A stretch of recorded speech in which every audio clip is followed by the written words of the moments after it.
So there you have it. You have service tax, you have central excise, you have customs, you have VAT, right? So many taxes, right? And you have octroi, you have this, you have that, right? You have high rates of income tax, right? Doing business in this country has become a nightmare because there is absolutely no predictability in the tax regime. And to top it all off, you have instances of the Vodafone case where the finance minister at the time, Pranab Mukherjee, applies tax laws retrospectively, basically. Okay, you are not going to be able to attract investment into this country with such a complex tax code, basically. And it is with this object, right, that the goods and services tax has essentially been mooted. It's been in the works now for about 7 or 8 years, and it looks like finally on 1st April 2016, it will come into effect, provided there is consensus across the political spectrum. Okay, a lot needs to be done to bring the GST in, but it's likely that the GST will come in. Okay, so essentially what will the GST do? It will subsume all of these other taxes. Okay, right? From the perspective of the Constitution, the GST will nearly eliminate any distinction between the taxing powers of the center and the states by equally empowering both. A dual GST will come into being.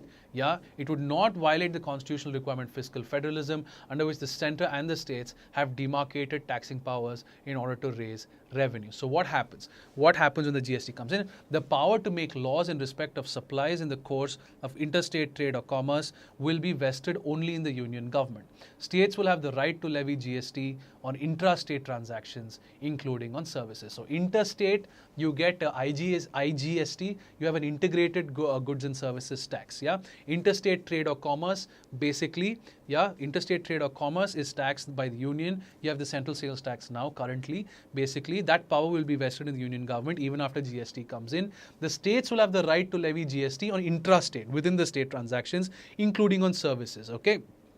Now, the center, as I said, will levy an integrated GST on interstate supply of goods and services. Import of goods will be subject to basic customs duty and integrated GST. Okay, so basic customs duty survives. Everything else, it's bye-bye, right? Basically, what is the GST?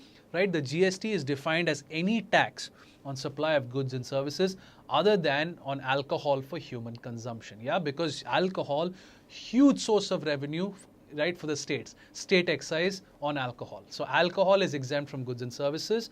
Basically, any tax, that's how GST is defined, any tax on supply of goods and services. So bye-bye sales tax, bye-bye VAT, bye-bye service tax, bye-bye central excise. Okay, all this, bye-bye octroi.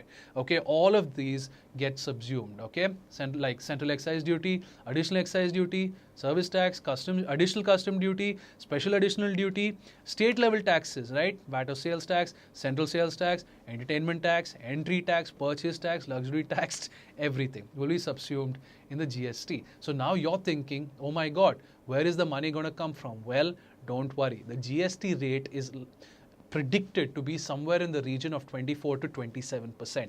24 to 27%, right? So that's a huge chunk, but it's a one-off, one single point collection. There you go. Problem solved. Predictable tax regime, stable tax regime, basically. Okay, a lot needs to be done for GST, right? The constitution amendment needs to be passed still, right? And then ratified by at least half of all states, basically. The government just doesn't have the numbers in the Rajya Sabha, so the opposition has to come together, right? All of the states have to be taken into have to be consulted as well, right? Because it has to be ratified by the states. So this cannot be done without the support of the states, and that's exactly how our constitutional makers, the constitutional framers intended it to be, right? And arriving at a revenue neutral rate for the levy and a minimum threshold value beyond which a supply of goods or services would attract GST. That is a challenge, right? Right now you have a service tax exemption, right? If you're a small service provider, right, up to 10 lakhs you have an exemption. So will that 10 lakh exemption continue for GST? But it's an integrated goods and services. So see, all these issues come in. How do you have a revenue neutral rate, but how do you need to arrive at a minimum threshold, right? IT, you have a minimum threshold of 2,50,000. Service tax, you have a minimum threshold of 10 lakhs. Where do we put that minimum threshold for GST? What rate, of course, as I said, we don't know, right? A model legislation needs to be adopted by the states to implement the proposed GST. There must be uniformity in the states as well, right? Because there is going to be a dual GST model, whereby the states will also have the capacity to raise revenues from taxes, okay?